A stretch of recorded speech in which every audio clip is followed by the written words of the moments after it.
ustedes muy bienvenidos al seminario Café Filosófico de EBETDAT de este día 27 de noviembre del 2022.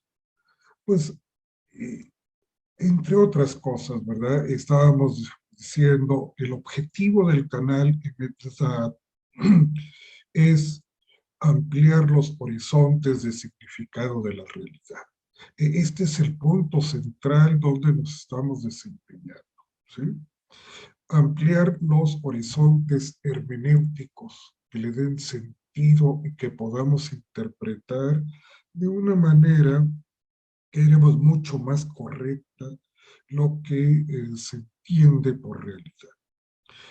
Y para eso, pues bien, nuestra rúbrica de cada café filosófico, pues recordamos a Epicteto, filósofo de la antigüedad, quien decía: bienvenidos a la clase del filósofo. El que viene a la clase del filósofo, pues es como ir al dispensario médico. ¿Sí? Sale curado, por lo menos en días de curación. Y también, pues el que viene a la clase del filósofo es como ir a una perfumería, que aunque no compre algún perfume, indudablemente saldrá de ahí con el aroma de algún perfume. Y sobre todo, saldrán con el aroma del conocimiento. Bueno, pues esto es en esta parte de Epicteto, que tanto se preocupaba por el conócete a ti mismo y cuídate a ti mismo, el nocten sauton y la epimeleia sauton.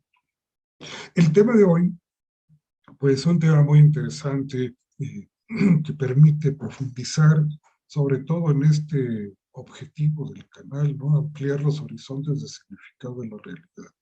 El tema perlas del conocimiento. En esta ocasión, pues trataremos sobre lo valioso del conocimiento, cómo sería lo valioso de una perla. En esto, pues, se relaciona muy estrechamente lo que se le llama hoy día la sociedad de la información y la sociedad del conocimiento. Ajá.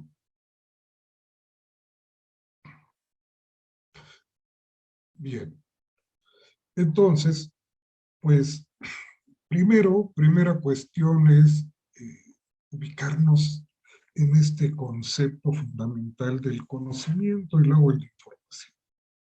En primer lugar, pues el conocimiento viene de, déjame ubicar un poco, ¿sí? Poner la imagen. El conocimiento, pues primero palabra griega, noxis, que pues tiene varios significados, pero vamos a ver aparte el término dat, conocimiento en hebreo, y cognoscere en el latín. Noxis, de ahí cognoscitivo, todo lo que viene acerca de el proceso de conocer, las formas del conocer. En esto, pues, el conocimiento, pues, tiene tres elementos fundamentales que nos llevan a conocer. Una primera será el sujeto que podríamos llamarle sujeto cognoscente o sujeto que puede conocer algo. El otro término es el objeto que puede, algo que puede ser conocido, alguna cosa, un hecho que puede ser conocido, o sea, el objeto susceptible de ser conocido. Y un término intermedio que podríamos llamarle esto, representación o imagen, ¿sí? O imagen porque no tenemos el objeto directamente contenido, sino la imagen de ese objeto, ¿sí? Entonces, para estudiar el conocimiento, pues se requieren también tres disciplinas muy importantes. La primera es la psicología, que se ocupará solo del sujeto, en tanto sujeto que va a conocer, ¿sí? Y estudiar el proceso mental de conocimiento. ¿Cómo es que pues la mente y los componentes básicos del cerebro pues funcionan para poder conocer. La psicología, la segunda, el objeto sería quien la estudia, la rama de la filosofía, que es la ontología. ¿Sí? La ontología, pues, es el estudio del ser en cuanto ser o de la cosa. ¿Sí? Aquí, por ejemplo, es muy importante este objeto de la ontología. Ontos en griego, pues significa cosa. Pero si lo traspasamos al latín, ontos en latín, cosa será res. ¿Sí? Res. Por eso decía Descartes, en el ser humano tenemos una res extensa que es el cuerpo, una sustancia extensa, un cuerpo, y una cosa pensante que es la res cogitans, res. Ontos, res. Entonces, el objeto al que estabas conociendo es esto que decimos la realidad. Res contiene ahí un término res. ¿Y qué significa? El dominio de las cosas. Es lo que significa la palabra realidad. ¿Sí? Claro que ya su significación es mucho más profunda, pero literalmente el sentido etimológico de realidad será dominio de las cosas. Y la tercera cuestión es la representación o la imagen. Y esta será estudiada por la lógica. ¿Sí? La imagen. De ahí que cuando hablamos de tener certeza de algo, asumimos una teoría de la certeza como la que decía Aristóteles, la adecuación, la correspondencia. Decía antes Aristóteles, ¿verdad? Que la mejor adecuación entre la imagen, la representación y la cosa será la certeza. ¿De acuerdo? Entonces ahí hablamos de las certezas. Son tres puntos. Entonces el sujeto es la parte activa y el objeto es la parte pasiva. ¿Sí? Se requiere, pues, para eso, la parte activa del sujeto y, sobre todo, estar en relación. Entonces, el conocimiento es una relación entre un sujeto que puede conocer y un objeto que pueda ser conocido. Una relación. Y además también será una correlación, ya que ese sujeto será único y exclusivo para ese objeto, y ese objeto será únicamente exclusivo para ese sujeto. Así el conocimiento es una cuestión, pues, eminentemente ontológica, ¿sí? Y quizás esto, pues, en el lenguaje bíblico se decía, por ejemplo, y Jacob conoció a Raquel y pues nació José. ¿Sí? Conocer pues era el sentido de estar o de tener una relación. ¿Sí? Igual en el conocimiento. Entonces tienen estos elementos. Pero ahora, bueno, pues ¿por qué hablamos de las perlas del conocimiento? ¿Verdad? En primer lugar, porque estamos en una sociedad que hoy le llamamos sociedad de la información. Que bien, ya el término de la información pues, venía desde los años 70, pero eh, ya cobrará sentido cuando tenemos nuevos paradigmas, por ejemplo, el paradigma de la información, ¿sí? Y que también se le va a llamar sociedad de la información.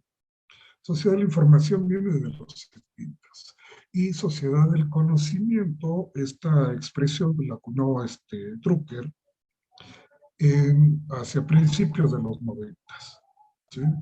Para referirse precisamente al conocimiento.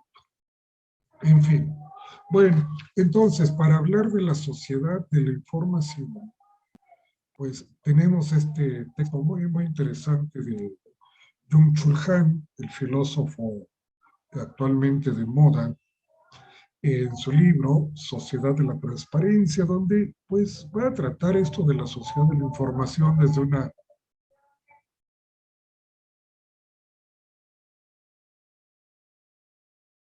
desde una perspectiva pues muy especial, ¿sí? Hace recordar, por ejemplo, la caverna de Platón, allá en los diálogos de Platón, pero si examinamos este mito de la caverna y la examinamos con mayor atención, pues veremos que está construida sorprendentemente como un teatro, ¿verdad? Entonces estaban aquellos hombres encadenados mirando hacia el fondo de la caverna, ¿sí? Los que estaban allí cautivos, pues sentados ante un escenario como viendo una película o en el escenario de un teatro. Entre ellos, entre estos hombres encadenados todo el tiempo, diría Platón, y el fuego a sus espaldas, pues transcurre un camino, y a lo largo de este camino hay un muro bajo semejante a los tabiques que los charlatanes ponen entre ellos y los espectadores para ocultarles la combinación y los resortes secretos de las maravillas que hacen. A lo largo del muro pasan personas que llevan objetos de toda clase, por ejemplo, figuras de hombres, de animales y otras imágenes de madera o piedra, de suerte que todo esto aparece sobre el muro y arroja sus sombras en la pared a las que miran los cautivos. Los portadores de todas estas cosas, unos se detienen a conversar y otros pasan sin decir nada. Puesto que los cautivos no pueden darse la vuelta, piensan que son las sombras mismas las que hablan, tanto por las cavernas de Platón, pues esto es una especie de teatro de sombras. Los objetos que muestran sus sombras en la pared no son cosas reales del mundo, sino figuras de un teatro y accesorios.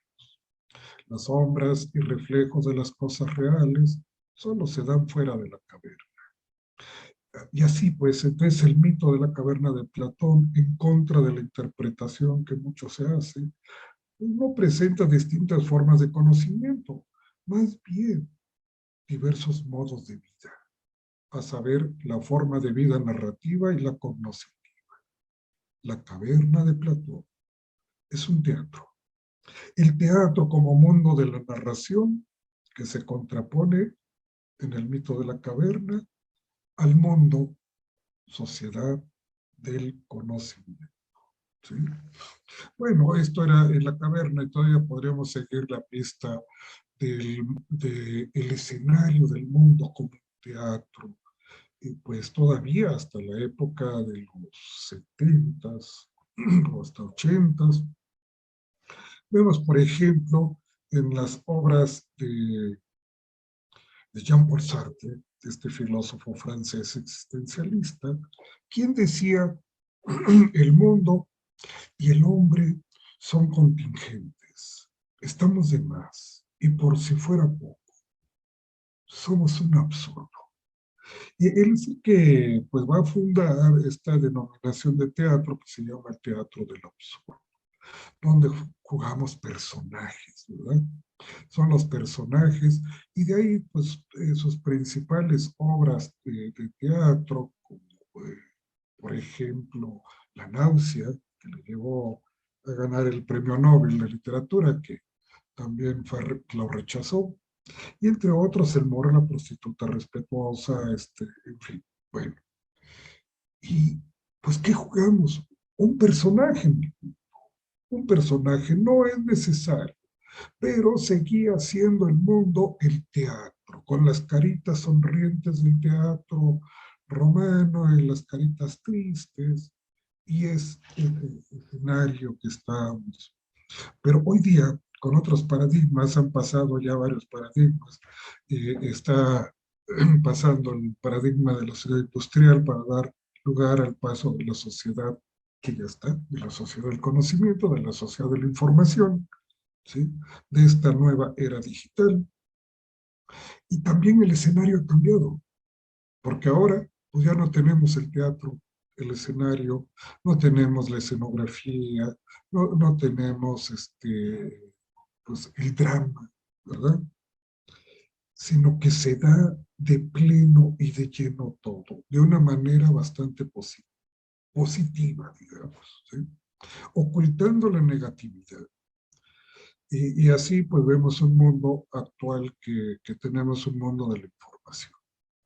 Por ejemplo, pues cuando tomábamos fotografías antes, pues teníamos alguna buena cámara, ¿verdad? No sé, había Canon, Kodak y otras con rollo de película. Y pues tomábamos las fotografías, cuando finalmente el rollo terminaba, pues había que mandarlas a revelar, ¿sí? En la cámara oscura con todos los químicos que le ponen y pues te entregaban después la foto a todo color, que esta es la positiva, pero aparte también te regresaban el rollo de película que son los negativos. Pues hoy en día ya no tenemos negativos, todos son positivos directamente, tomamos una fotografía a través del celular, a través del iPad o de otro objeto, fotografías digitales que son puestas, manifiestas y puras. Y entonces, ¿por qué lo de perlas del conocimiento? Pues es esto, porque vivimos en una sociedad de la información, es decir, en un mar de información, ¿sí? Pero no está ordenado, es caos, hay desorden. ¿Qué significa esto? Pues algo muy importante. Si definimos la información siguiendo Wilbur Scrum, allá hacia la época de los 80s, en la teoría matemática de la información, pues decía que la información es una cuantificación para la reducción de incertidumbre y en consecuencia el aumento de certeza. ¿Sí? Muy interesante porque todo aquello que sería información, pues es lo que reduce la incertidumbre.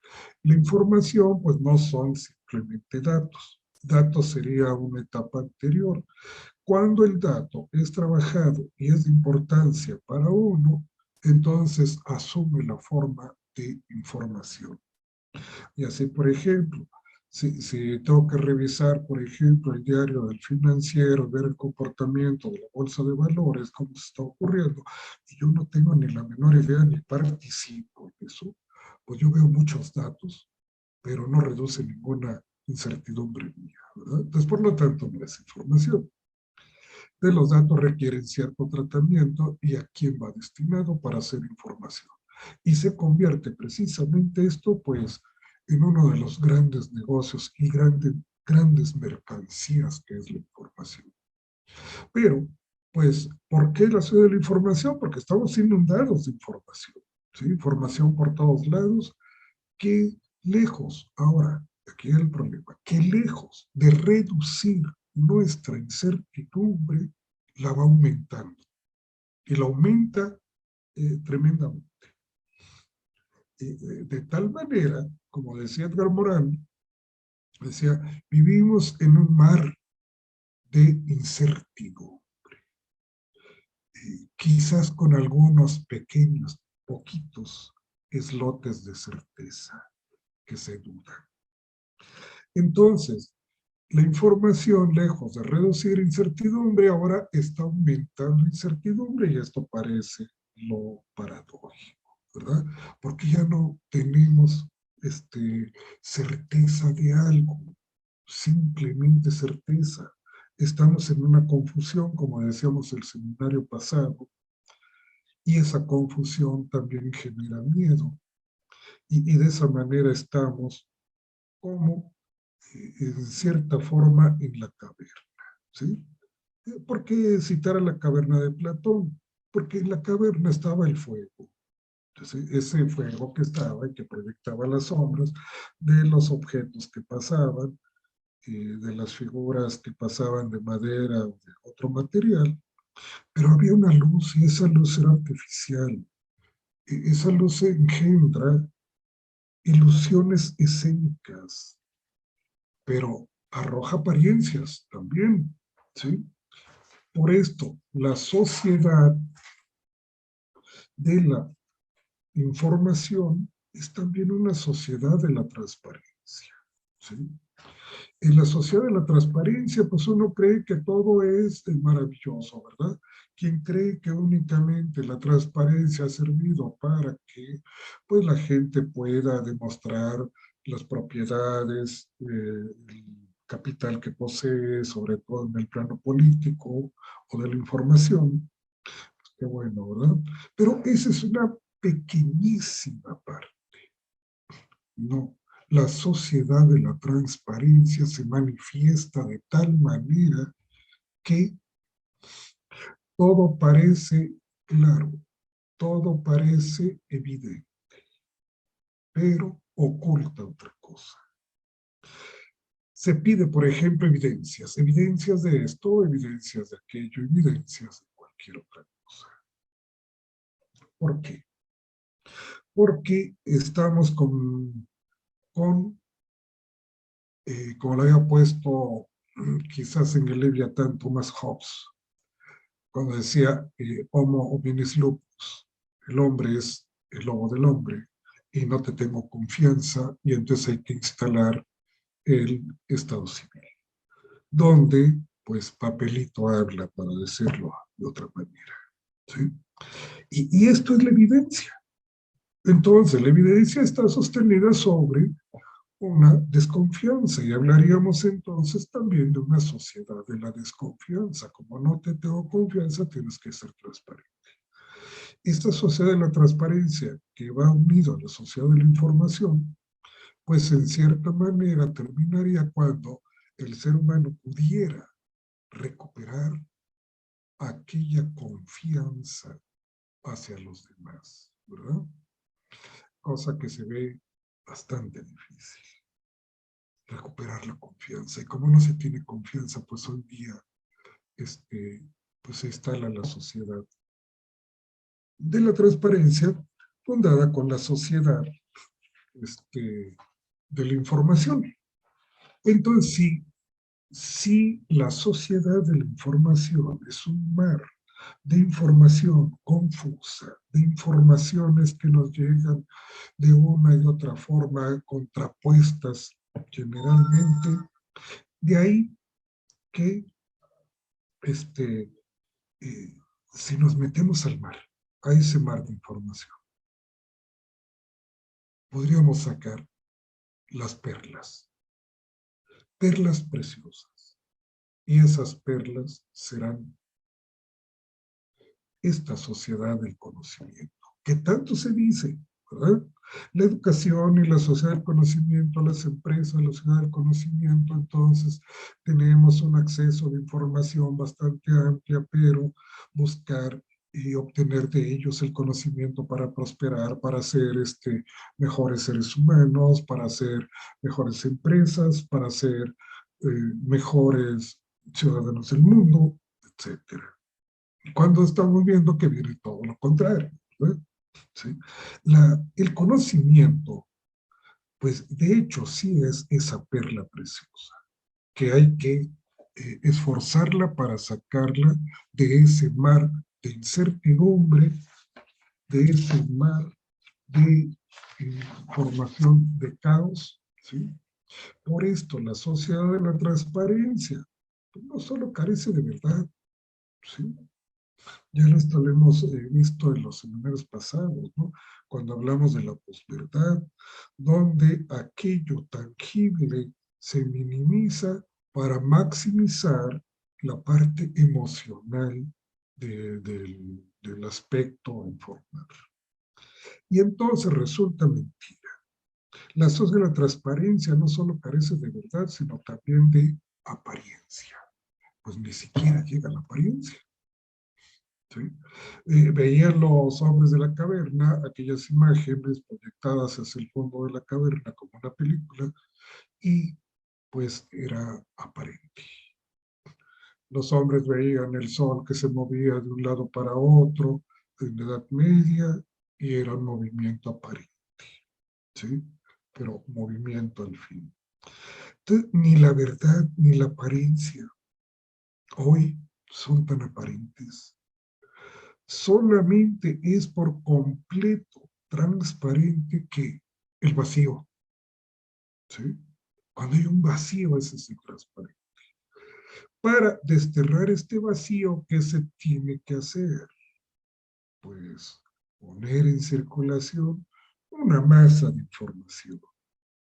Por eso también viene esta masa de información tremenda, porque hoy tenemos el oráculo aquí a la mano, y entonces preguntamos al oráculo todo lo que usted quiera, ¿sí?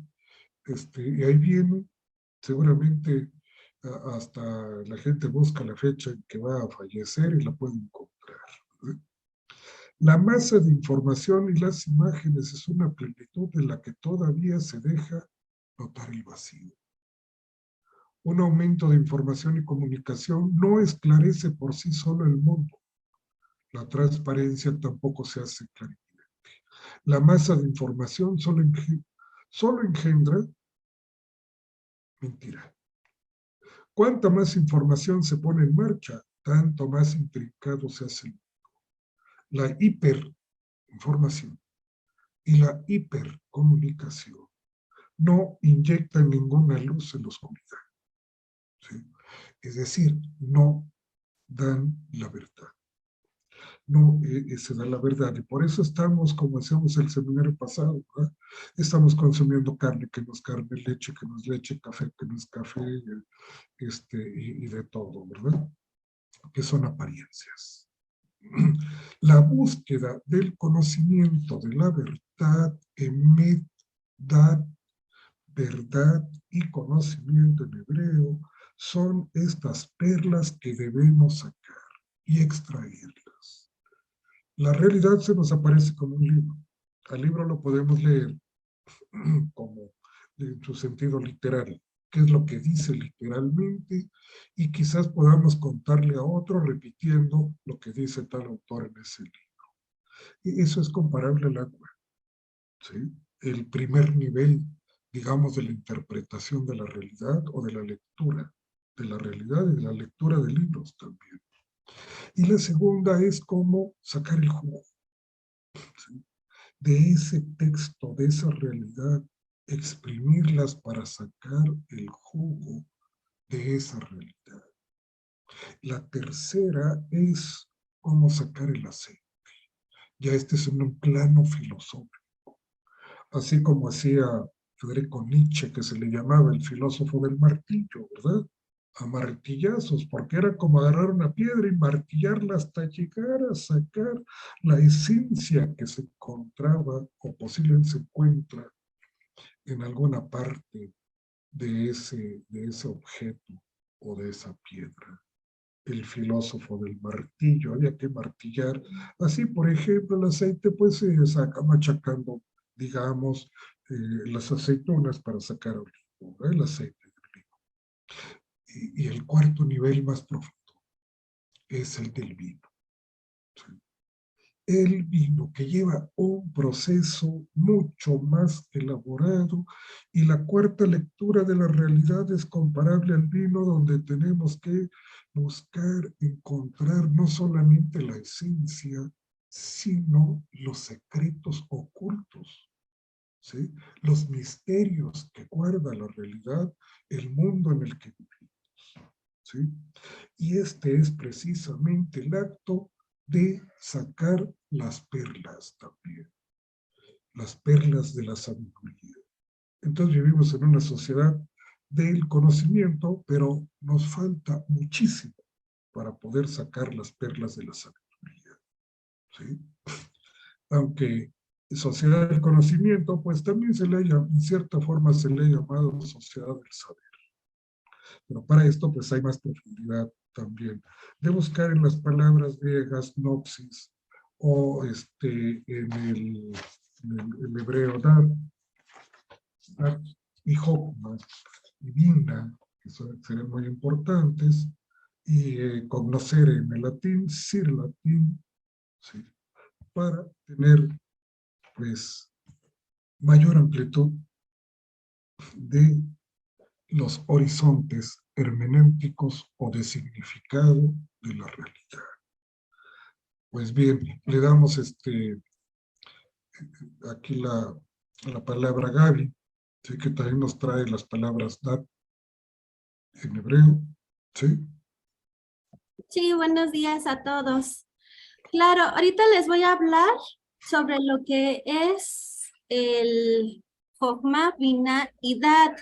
Cómo es que esta parte del hebreo se ve. Les voy a compartir una frase de lo que es en hebreo.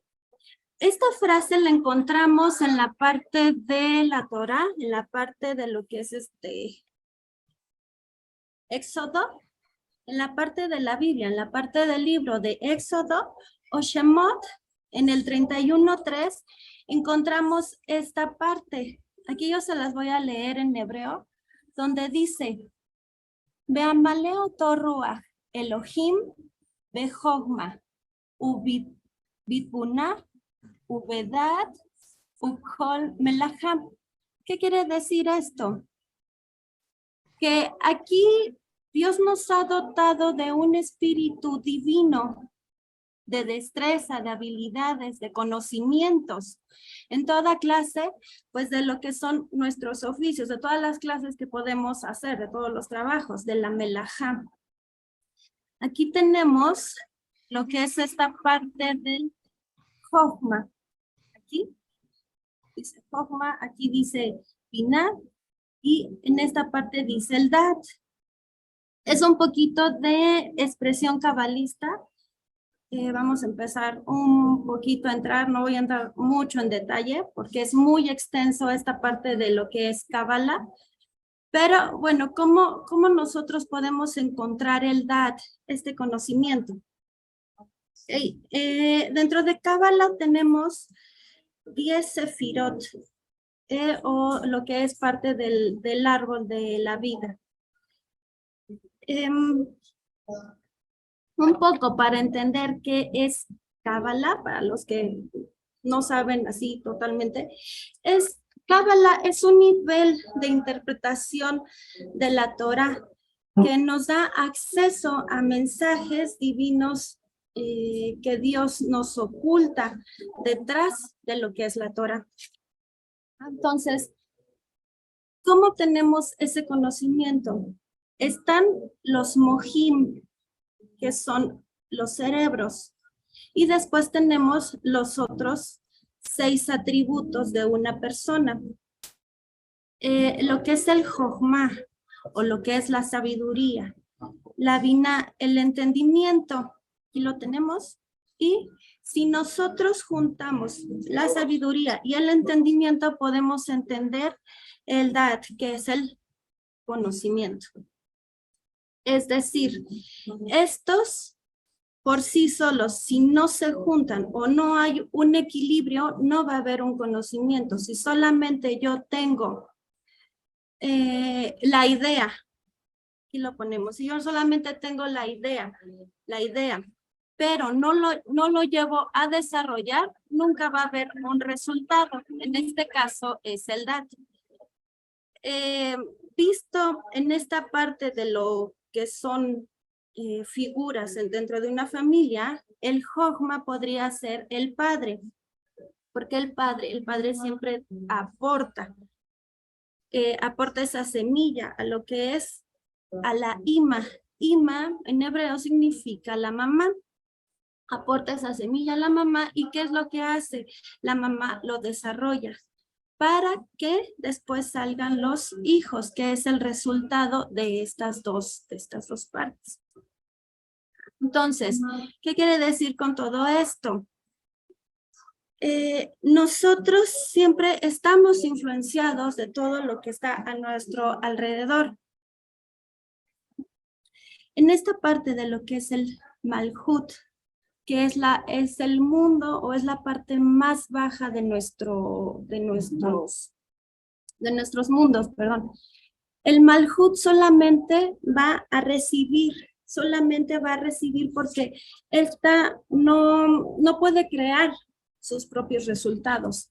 Tiene que estar pasando desde Keter, Jochma, Binah, Geburah, Gesed, Tiferet, Hod, Nesach, Yesod, hasta llegar a Malhut. Malhut es lo más material. Está nada más para recibir. se puede decir que es como un lado femenino, esta parte. Pero si nosotros nos vamos a los mojim, a los cerebros, necesitamos tener todas estas partes para poder desarrollar un buen malhut, un buen recibimiento. ¿Por qué? Porque después viene Geburah y Gesed. Geburah y Gesed, que es Gesed, que es la bondad, y Geburah, que es la fortaleza. También, si no hay una unión, no va a haber un tifere, no va a haber un resplandor. Igual en Hod, en Esat y Yesod. Entonces, si nosotros nada más tenemos desarrollos o tenemos ideas, nunca va a haber un resultado. Estas partes se puede dividir en partes positivas y en partes negativas. Si en una de estas partes cae en una parte negativa, llegará a un punto que se llama Shelomidad o Yeush Shelomidad, que significa una desesperanza del subconsciente. O sea, que una persona ha perdido toda la esperanza de recuperar todo ese conocimiento. Se ha dado por vencido, es como si fuera una víctima. ¿Para qué lucho? ¿Para qué sigo? Caería como tal en una depresión. Entonces es también una falta. Shelomidad podemos traducirlo como una falta de comprensión madura, por así decirlo. Una persona sabia va a entender que no importa lo desesperante de la situación, nunca nada es imposible y siempre hay algo que va a poder hacer. Y bueno, de todo esto, en clases anteriores habíamos hablado sobre cómo estamos nosotros estructurados, que sería de un alma, de un nefesh, y esta alma se divide en 5 partes. Dentro del judaísmo, dentro de la parte del hebreo, hay un nefesh, un ruach, un neshama, una hayá y una yehidá. No voy a hablar ahorita de eso porque es muy también un poquito extenso, pero para todas estas vamos a llamarle un alma energética, un alma emocional, un alma mental, un alma de voluntad y un alma espiritual, que es llamado como un nefesh yesodit. Un nefesh yesodit es esta parte humana, porque nosotros podemos tener mucha energía para poder realizar algo. De ahí llega a nuestras emociones y a la mente. Si nosotros llevamos todas esas acciones, podemos llevar a cabo toda nuestra parte humana.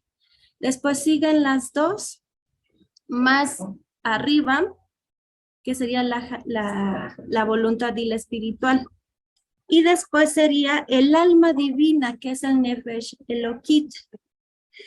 Pero hasta aquí nosotros debemos de tener niveles de conciencia. Quiero decir, si nosotros no desarrollamos nuestro dat, nunca vamos a llegar a lo que es el Hayá y el Yehidá. Entonces, ¿cómo podemos desarrollar nuestro dat? Debemos trabajar los niveles aquí de conciencia,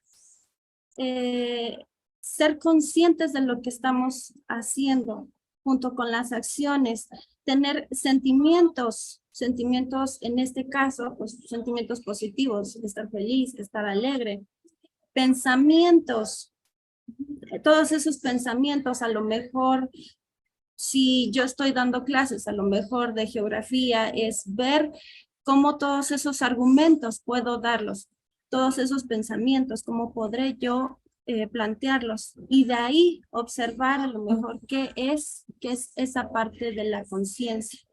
Por eso, aquí estos niveles, estos mojim,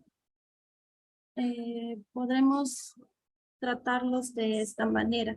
Si nosotros no desarrollamos nuestro da'at, que es nuestro conocimiento, no vamos a poder desarrollar también a un malhut, a un reino adecuado. Entonces, bueno, esto es la parte de lo que habla sobre el dat, que es el conocimiento, pero ya más centrado en esta parte de la cábala. ¿Por qué meto cábala aquí? Porque nosotros en sí, para leer lo que es la Torah, tenemos estos 4 niveles de interpretación que nosotros lo conocemos como el Pardes, que es el Peshat, que es un sentido literal de los textos. Yo puedo leer un texto y me va a dar a entender algo simple, algo literal. En este caso, a lo mejor, si yo empiezo a leer la Biblia, me va a decir, en el principio Dios creó los cielos y la tierra. Que sería, Bereshit bara Elohim et hashamayim ve'et ha'aretz, en hebreo. Eso es nada más un sentido literal. Si yo me voy al remes, que es el segundo nivel de interpretación, que son estas insinuaciones, estas pistas. A ver si se los puedo poner. Permítanme tantito. Son todas estas pistas que nos da también la Torah. Es decir, si yo agarro ciertas partes de lo que es la Torah, a lo mejor las primeras palabras, las primeras letras de la Torah, ¿qué es lo que me da a entender? Son esas pistas que ahí nosotros vamos a encontrar en esta parte del nivel de interpretación que es el remes.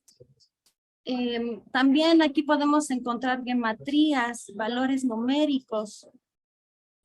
Nos va a dar a entender otra forma también de interpretar. Después sigue el drash o derash, conocido también. Este nivel también de interpretación es una parte de exigir que nos está dando una parte literal, nos está dando pistas, pero yo le quiero exigir más al texto, exigirle más porque hay muchas cosas más. Y de ahí nos vamos al Sot. El Sot es el secreto o es el misterio, aquí conocido como Cábala. Son todos esos códigos, todos esos secretos que tenemos ahí. Si nosotros llegamos a estos niveles a lo mejor de interpretación, podemos entender muchos más conceptos, muchos más secretos, mucho más de todas esas insinuaciones, a lo mejor que hay solamente en un texto literal. Por eso, la Torah, que es esta parte de los 5 libros de la Biblia, también puede traducirse como una instrucción, como un Torah, porque esto viene también de un verbo en hebreo que es leharot, que nos va a mostrar, nos va a enseñar. Esto es una parte nada más de lo que es Cábala para entender un texto, para entender lo que es la Torah. Eso es una parte de lo que es el Dat. Dentro aquí nada más de una lectura, de una interpretación. Ahora, si nosotros lo llevamos a la vida cotidiana, es decir, ejemplo, si yo ahorita tengo la clase de filosofía, me pregunto a mí misma, ¿para qué voy? Mejor me quedo, a ver, a lo mejor una película, ¿no? A lo mejor van a decir, pues, ¿para qué vas a la clase? Quédate aquí, te van a lavar el cerebro. Entonces me quedo a ver una película y dentro de la película también no me lavan el cerebro. O a lo mejor no veo la película, me voy a de compras o un centro comercial o a algún lado, también ahí me estarán lavando el cerebro. ¿Por qué? Porque si yo me voy de compras, estoy viendo a lo mejor, lo vi en un comercial y ahí también dentro de eso están como que lavando el cerebro. ¿Qué es lo que quiero llegar? Es que tú debes de saber muchas cosas para no dejarte influenciar de todo este mundo, de todo lo material en el que vivimos. Por eso es importante desarrollar nuestros cerebros, que es el Jogma, la Binah, para poder aquí desarrollar el Dat. Y bueno, no sé, traté de realizarlo un poquito, no tan complicado, porque Cábala sí es muy complicado, pero pues cualquier duda, pues ahorita abrimos, yo creo que la sesión de preguntas. Y no sé qué opinan sobre todo esto. Muchas gracias, Gaby. Muy interesante la participación, sobre todo esta del Pardes, ¿verdad? Que ya lo habíamos dicho en un sentido muy metafórico. Pesach, la lectura del agua, o agua, remes, el jugo, drash, el aceite, y sot, lo profundo y lo secreto, los misterios, el vino. ¿Sí? Muy interesante todo esto del conocimiento, el equilibrio entre la parte del entendimiento Binah y de la sabiduría Jotma, pues es el conocimiento, y esas son las perlas precisamente de la sabiduría, ¿sí? Que se tienen.